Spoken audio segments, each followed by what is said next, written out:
Bienvenidos de nuevo a El Mundo que se avecina. Estamos llevando a cabo una conversación con Miquel Feliu, bienvenido, en este bloque que estamos dedicando pues, precisamente a jóvenes esperanzados como Miquel, ¿no? que nos muestren ese mundo que se avecina pues, con alegría de vivir y con esperanza, ¿no?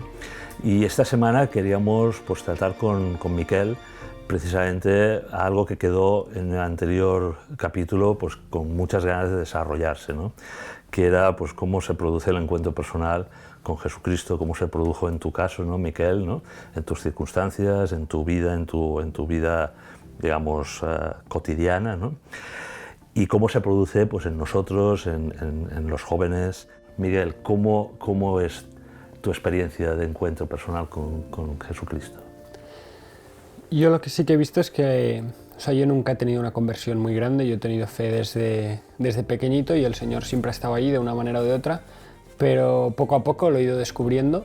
Hay gente que dice que se ha ido mostrando, yo creo que el Señor siempre ha estado allí y he sido yo que me he ido dando cuenta y que cuando lo vas poniendo, pues cuando lo tienes más presente en tu vida, pues todo se va haciendo pues bastante más fácil porque al final cuentas con la persona y con el Dios que lo puede todo y entonces pues estás teniendo como el mejor aliado que podrías tener en tu vida y sí que he ido viendo pues que poco a poco cuanta más confianza le entregaba yo al Señor, pues el Señor más me devolvía y más razones me daba para confiar. O sea, sí que es verdad que yo cuando empezó mi enfermedad, pues yo tenía una fe grande de misa diaria, de intentar querer al Señor, pero aún no era consciente de que el Señor quiere toda nuestra vida y que nos dice, entrégamelo todo y confía en mí.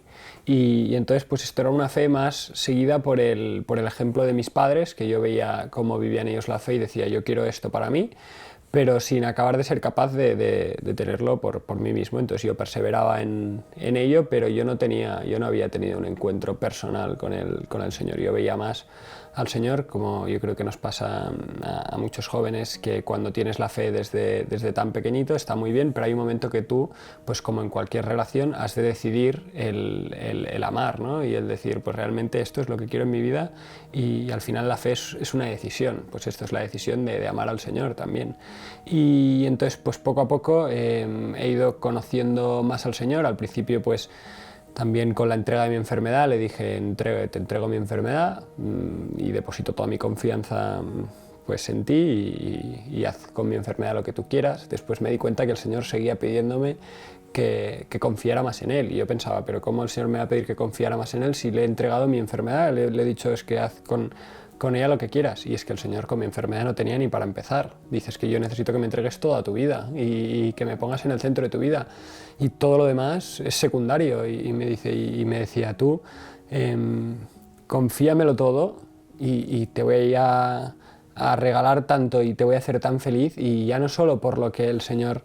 O sea, yo no quiero al Señor por lo que me regale o por lo que me deje de regalar, sino porque cuando depositas tu confianza en Él, pues Él se hace presente en tu vida y se hace presente de una manera que tú eres el primero que no puedes negarlo y después pues la gente que está a tu alrededor tampoco es capaz de negar quién es el Señor, porque al final cuando vives la fe de una manera auténtica y de verdad con el Señor, pues lo primero que te das cuenta es que la fe vivida con atractividad, pues la fe vivida sinceramente y de corazón es muy atractiva.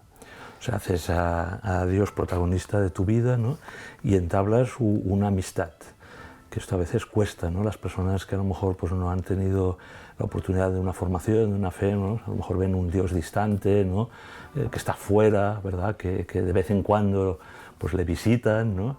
Hablamos, en cambio tú estás hablando de una permanencia constante en tu vida, ¿no? Protagonismo central, pero además un trato de amigo. ¿Cómo es un trato de amigo con Dios? Sí, ¿Cómo es? Es curioso porque yo tengo pues el respeto de saber que estoy tratando con Dios, el respeto de saber que al final pues cuando estoy haciendo oración es que estoy hablando con Dios y el respeto que se merece, y cuando entro a una capilla pues soy consciente de esto del respeto, pero Él es el que me coge y me dice, oye, trátame como un amigo, trátame como un hermano, trátame como un padre. Y Él es el primero que en la oración que Él nos enseñó, que es el Padre Nuestro, nos hace tratarle como Padre, porque Él al final nos quiere mostrar que es Dios, pero que es un Dios cercano, que es un Dios que quiere formar parte de nuestra vida y que nos quiere tener pues lo más cerca posible. Entonces, si solo lo vemos como el Dios que está ahí arriba en las nubes y que dirige un poco el mundo, pues evidentemente te va a costar más tener un encuentro personal y un encuentro cercano, pero si lo ves como el Dios que es Padre, que es amigo, que es hermano, con el que puedes estar cerca, pues el que le preocupan tus cosas, pues como les preocupa a tu padre, o que le puedes contar las cosas como a un amigo. Y igual con María, hay una frase que me encanta que dice de una santa que dice que ve más a María como madre que como reina. Y digo, pues porque también el ver a María como tu madre, imaginártela cómo te cuida, piensas, yo si veo cómo me cuida mi madre aquí en la tierra y que siempre quiere lo mejor para mí, saber que tengo una madre que con un amor muchísimo más grande en el cielo, que también quiere lo mejor para mí, que me cuida y que me quiere con este amor de madre, pues digo, es que a mí lo que me sale es pues que sean personas cercanas en mi vida y al final pues contarles las cosas más cotidianas. Y al final mi relación con Dios es una relación que yo creo que se basa en la confianza. Yo sí definiría de alguna manera mi fe es en confianza y también esto que a veces dicen de la confianza apesta, pues a mí yo soy una persona que me gusta mucho el humor negro y con el Señor es el primero con el que hacemos bromas, con el que a veces me río de mi vida. Eres feliz, eres feliz. Sí, yo me pensaba que mi vida iba por aquí y has cogido tú. Ya has cogido tú en el último momento y le has dado un vuelco y después cuando lo veo me río y digo, esto señor, en plan, ¿cómo te gusta cómo te gusta hacer broma y cómo... O sea, tenéis ironía con Jesús. Y siempre sin perder el punto de vista, humor. Claro, de darnos cuenta de que es Dios y de que merece todo el respeto, pero yo creo que el Señor se lo pasa muy bien con nosotros. Eso es bueno, ¿no? Porque es un amigo, ¿no? Entonces, tú porque has dicho, yo cuando estoy en oración, pues lo que hago es conversar con Dios, ¿no? Que muchas personas a veces piensan, bueno, ¿qué es rezar? ¿No? O sea, la palabra rezar, desde una primera oración pues, de intercesión, de petición, ¿no? O sea, mucha gente se queda ahí, ¿no? Es decir, pidiendo por uno, por los demás, ¿no? Está muy bien, ¿no? Pero hasta llegar, decía por Santa Teresa, ¿no? Los distintos grados hasta la oración contemplativa, ¿no? la más mística. Tú has definido la oración como una conversación con Dios, ¿no? Explícanos un poco más esto para que la gente que se pregunta qué es rezar, ¿cómo rezas tú, Miquel? ¿Cómo rezas?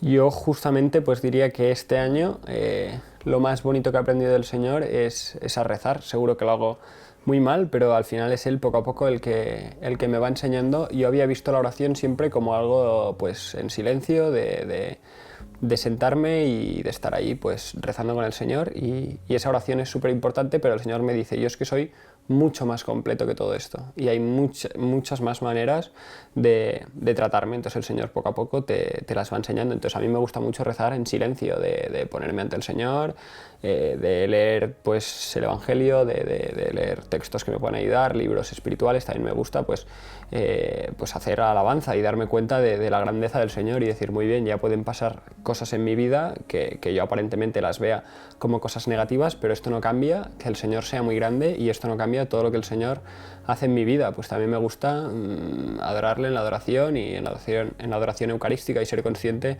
que el Señor se ha hecho hombre y que está delante nuestro y que lo tenemos aquí. Y el otro día había un evangelio muy bonito que decía pues hablaba del Antiguo Testamento, de cómo la reina del sur se había convertido pues solo escuchando a Salomón y después habían otros que se habían convertido escuchando a algún profeta y cómo nosotros, teniendo a Jesús presente y de una forma real, pues no nos convertíamos, ¿no? Entonces, pues al final, pues también mediante la oración, mediante el arte, muchas veces el arte cómo te puede acercar al Señor, pues ver un cuadro del Señor, ver un cuadro de María, y entonces me he dado cuenta de que la oración es muy grande y que tú hasta puedes vivir en oración, y muchas veces yo voy por la calle y me encuentro a una persona y el Señor me dice, oye, salúdale, sonríele. Pues para mí esto también es oración. Al final es pues vivir tu vida en oración, vivir tu vida teniendo presente al Señor desde el momento en que te despiertas, pues ofreciéndole ese día con el ofrecimiento de obras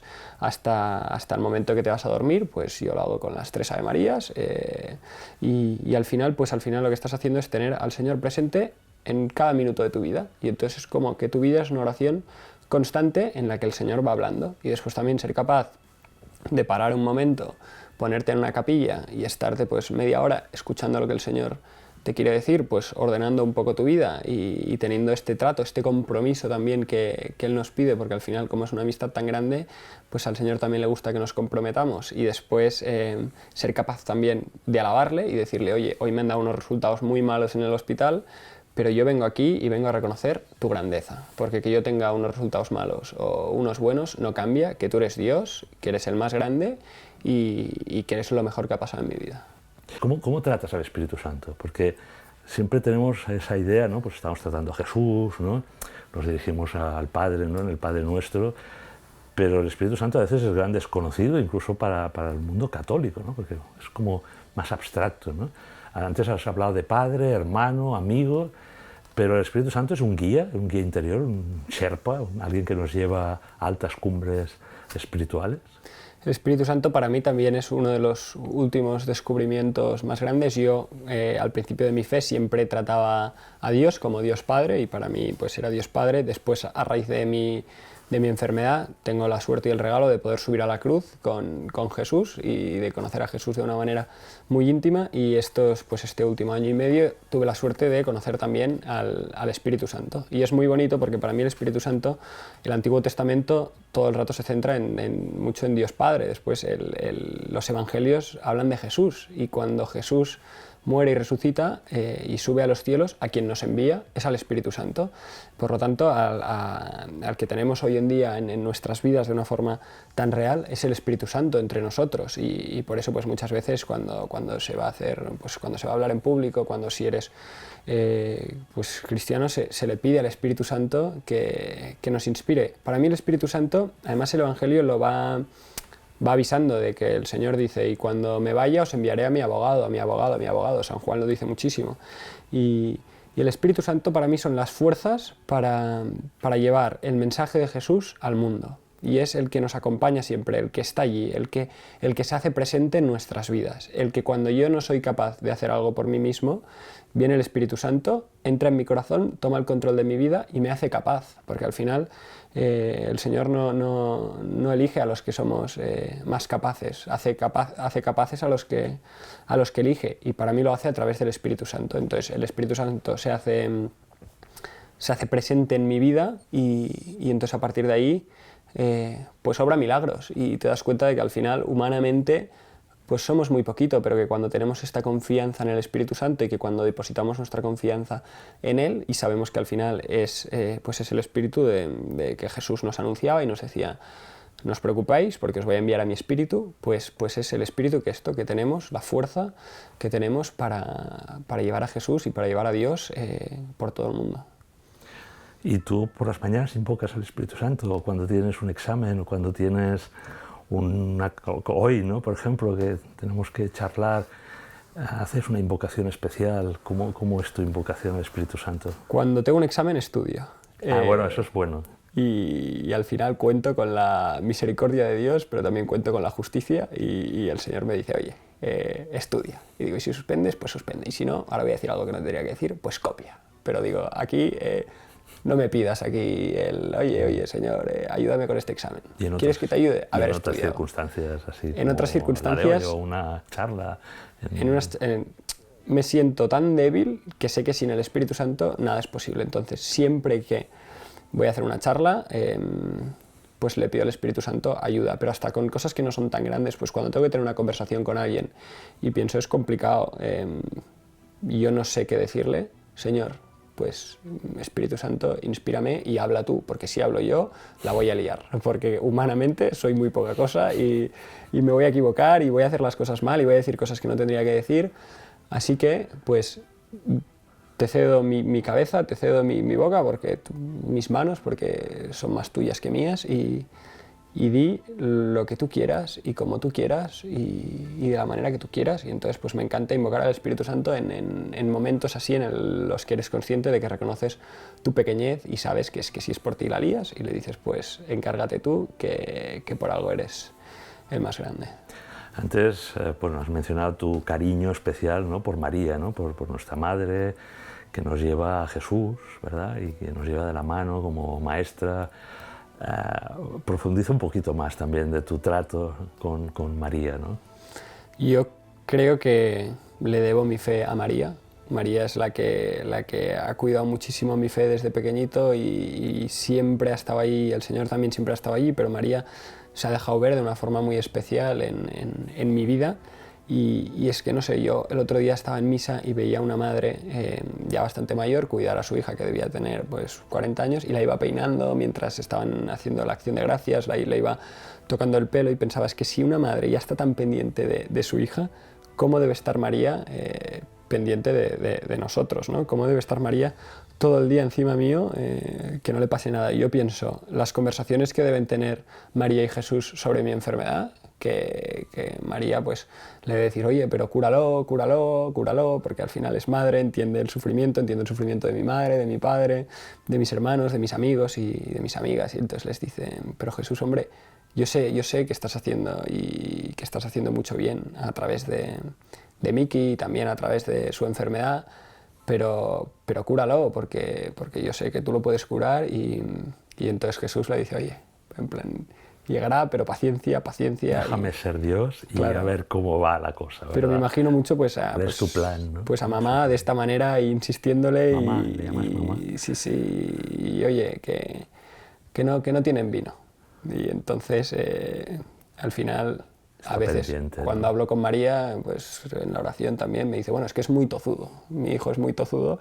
Y digo, pues mira, ya somos dos que somos muy tozudos. Pero esto me lo imagino muy, pues, como una madre que nos quiere con un amor, con un cariño que no es ni capaz de medirse, que entiende nuestros sufrimientos, porque es que fue madre en la tierra también y vivió lo mismo que nosotros y vio cómo su hijo sufría y fue la primera que en primera persona vio cómo lo escupían, cómo lo tiraban al suelo, cómo lo latigaban, lo crucificaban y sabe lo que es sufrir y sabe lo que es ver a un hijo sufrir. Y entonces creo que al final también pues intercede muchísimo por nosotros en nuestra vida y es la que nos cuida. A mí María me tiene súper consentido. Oye, ¿y tu ángel qué?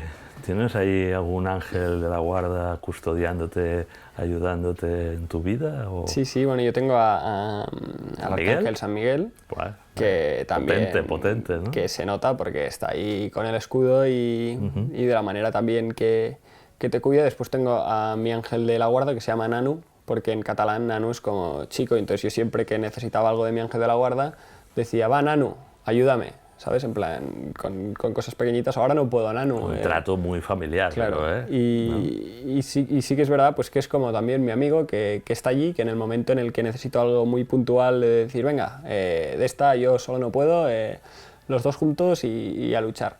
Y por eso le llama Nanu, porque para mí es pues como el que está siempre conmigo, es el amigo y al final pues también se pasa el día conmigo viendo mi vida y yo creo que nos lo pasamos muy bien y se lo debe pasar muy bien. Yo creo que le ha tocado a uno pobre que tiene bastante trabajo, pero se lo debe pasar muy bien. En el sentido del humor, veo que tu trato al final con lo espiritual, ¿no?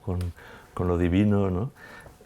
Es a través de esa naturalidad, ese trato amigable, familiar, ¿verdad? Ante a veces una visión pues que tienen algunos, ¿no? De un Dios como decíamos al principio, ¿no?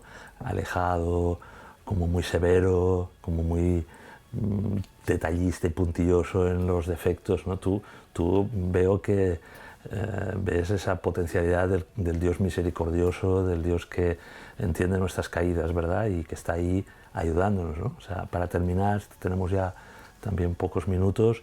¿Cómo trasladarías, ¿no? a las personas que a lo mejor han recibido una formación, pues un poco en este sentido, un poco más desviada, ¿no? hacia un Dios lejano y no tan familiar como el que tú nos estás transmitiendo hoy, que es fantástico, ¿no? ¿Cómo les ayudamos para que lo entiendan, verdad?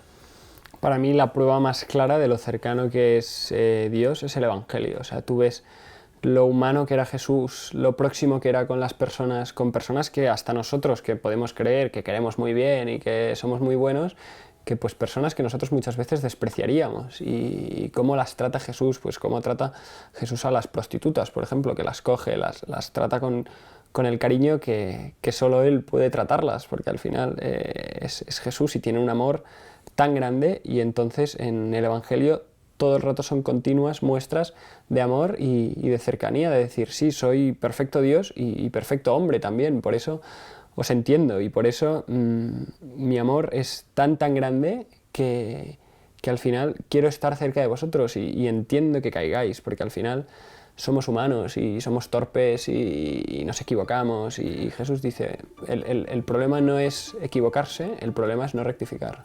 Bueno, pero ahí, ¿no? Un poco para no caer en la misericorditis, en este tema así como buenista que hoy en día corre, ¿no? Pero siempre hay una idea de, bueno, conviértete, ¿no? Cambia tu vida, transforma, ¿no? Evita volver a pecar, ¿no? Que esa parte a veces nos la olvidamos, ¿no? Y sobre todo yo creo, tal vez a lo mejor en los jóvenes, ¿no? De entender esa parte más de amor de padre, de madre en el caso de María, pero yo creo que también tenemos que tener esa idea de rectificación, sin cambio, ¿no? Esa prostituta María Magdalena, ¿no? Ve y no vuelvas a pecar, no es un acogimiento simple, creo, ¿no? sin rectificación, sin conversión, ¿no? Eso lo ves un poco así, que a veces hay como una idea de, bueno, Dios es tan bueno que nos lo perdona todo, ¿no? Creo que cuando empiezas a vivir tu fe de verdad te das cuenta que Dios es muy bueno, que realmente, aunque suene así, nos lo perdona todo, pero que evidentemente hay una parte muy grande de nuestra lucha, de nuestro trabajo, porque al final cuando se dice que Dios llora por nuestros pecados, no llora porque ¡ay! Me han ofendido. No, Dios llora porque al final es consciente de que esto no nos va a hacer felices y que el pecado ya es un castigo en sí, y es fuerte decirlo así. Nos aleja de Él, ¿no? Y nos aleja de Él, y entonces el Señor al final quiere que seamos felices. Y si al final bajara aquí Dios y nos dijera, ¿qué queréis? ¿Que os quite 8 mandamientos o que os añada 10? Pues le pediríamos que nos quitara 8, porque al final lo vemos como un límite a nuestra libertad, y el Señor con los mandamientos lo que está haciendo es potenciar nuestra libertad y decirnos, ¿queréis ser felices? Pues seguid mis mandamientos. Y entonces nosotros no tenemos que verlo como un límite a nuestra libertad, sino como algo que potencia nuestra libertad. Terminamos el capítulo, ¿no? El famoso mandamiento, ¿verdad?, de amar a Dios sobre todas las cosas y a los demás como a nosotros mismos, ¿verdad? Miquel, muy agradecido porque has abierto tu corazón. Yo creo que no es fácil, ¿no? Porque muchas veces ante unas cámaras y un lugar así como frío, pues abrirte el corazón, ¿no? De tu trato personal con Dios, de tu manera de rezar, de orar, pues no es fácil, ¿no? Pero yo creo que está muy bien, ¿no? Este testimonio de hablar con claridad, con valentía, si me permites, ¿no? Pero también con naturalidad sobre, bueno, cómo es el encuentro personal con Jesús, cómo es nuestro trato con María, con las entidades espirituales, ¿no?